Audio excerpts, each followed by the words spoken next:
ইনি হচ্ছে পৃথিবীর সবচেয়ে সুন্দরী নারী ফুটবলার, কিন্তু আপনি কখনো এর সাথে ডেট করতে চাইবেন না। অবশ্য এর পিছনে বেশ কিছু কারণ রয়েছে। আর সবচেয়ে অবাক করার মতো একটি বিষয় হচ্ছে, অনেক বড় বড় সেলিব্রিটি তার সাথে ডেট করতে চায় না এত সুন্দরী হওয়া সত্ত্বেও। তাহলে এর ঝামেলাটা আসলে কোন জায়গায়? যার কথা বলছিলাম, আলিজা রেহমান। আস্টন ভিলার এই নারী ফুটবলার জনপ্রিয় বলাই চলে, কিন্তু আপনি তার সৌন্দর্য দেখে যতটা প্রশংসা না করবেন, আপনি ঠিকই মনে মনে ভেবে থাকবেন তার সাথে ডেট করার কথা। তাহলেই কিছু কিছু জিনিস জেনে আপনি তার সাথে ডেট করতে চাইবেন না। চলুন তাহলে আজকের পর্বে জেনে নেওয়া যাক পৃথিবীর সবচেয়ে সুন্দরী নারী ফুটবলারের সাথে কেন আপনি ডেট করতে চাইবেন না। বর্তমানে ইনস্টাগ্রামে 14 মিলিয়নের বেশি ফলোয়ার আছে তার। ফুটবল এক নামে চীনে ফরওয়ার্ডকে অসাধারণ ফুটবল স্কিলের পাশাপাশি 23 বছরের এই সুইস কন্যা ফ্যানদের হৃদয়ে জায়গা করে নিয়েছে। এমনকি ব্রাজিলিয়ান ফুটবলার ডগলাসের সাথেও নাকি তার রিলেশন ছিল। লক্ষ লক্ষ মানুষ তাকে এক নজর দেখার জন্য তার ইনস্টাগ্রামে ঢু মারেন। তবে কি দেখেন একমাত্র তারাই জানেন। ছোট বয়স থেকেই কিন্তু আলিশা ফুটবলের প্রতি আকৃষ্ট ছিল। ভাইয়ের থেকে আলিশা পেশাদার ফুটবলার হিসেবেও সনদপ্রাপ্ত হয়েছিলেন। এখনই জানবেন কেন তার সাথে কেউ ডেট করতে চায় না।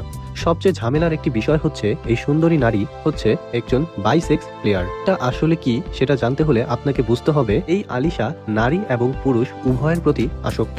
হ্যাঁ, আপনি ঠিকই শুনেছেন, পৃথিবীর সবচেয়ে নারী সুন্দরী ফুটবলার তিনি কিনা নারী ও পুরুষ উভয়ের প্রতি আসক্ত। একই সাথে ডেট করেছেন ডগলাস লুইস এবং একই সাথে ডেট করেছেন একজন নারীর সাথেও। আপনার পছন্দের ক্রাশ যখন এরকম কাজ করবে, আপনি কি কখনো চাইবেন তার সাথে ডেট করতে? ঠিক সেম কাজ হয়েছে আলিশা রেহমানের সাথে। এমনকি অ্যাড কন্টেন্টেও তার নাম এসেছিল। তাকে অনেক টাকার অফারও করা হয়েছিল। আপনি তো সুন্দর, চাইলেই এমন কাজ করতে পারেন। যদিও নিজেকে সম্মান করার অর্থে তিনি সেই অফার ফিরিয়ে দেন। তো একই সাথে নারী এবং পুরুষের সাথে তিনি যে ডেট করেছেন সেখান থেকে এখনো ফিরে আসতে পারেননি। বর্তমানে ইউটিউবে তার বেশ সাবস্ক্রাইবারও রয়েছে। এখানে মাঝে মধ্যেই তিনি লাইভে আসেন এবং বেশ ভালো টাকা আয় করে থাকেন। তবে তাকে দেখে আপনার ফুটবলার কম মডেল বেশি মনে হবে, যদিও তার সবকিছু দেখে আপনার অন্যরকম লাগবে। ইন্টারনেটে কোটি কোটি ভক্ত রয়েছে। মাঠের বাইরেও কিন্তু তিনি বেশ আলোচনায়। বর্তমানে তার বয়স 24-এর কাছাকাছি। 17 বছর বয়সে সুইজারল্যান্ডে যুব দলের খেলায় সুযোগ পেয়েছেন। সো বন্ধুরা, আজকের ভিডিওটি কেমন লাগলো অবশ্যই কমেন্ট করে জানাবেন।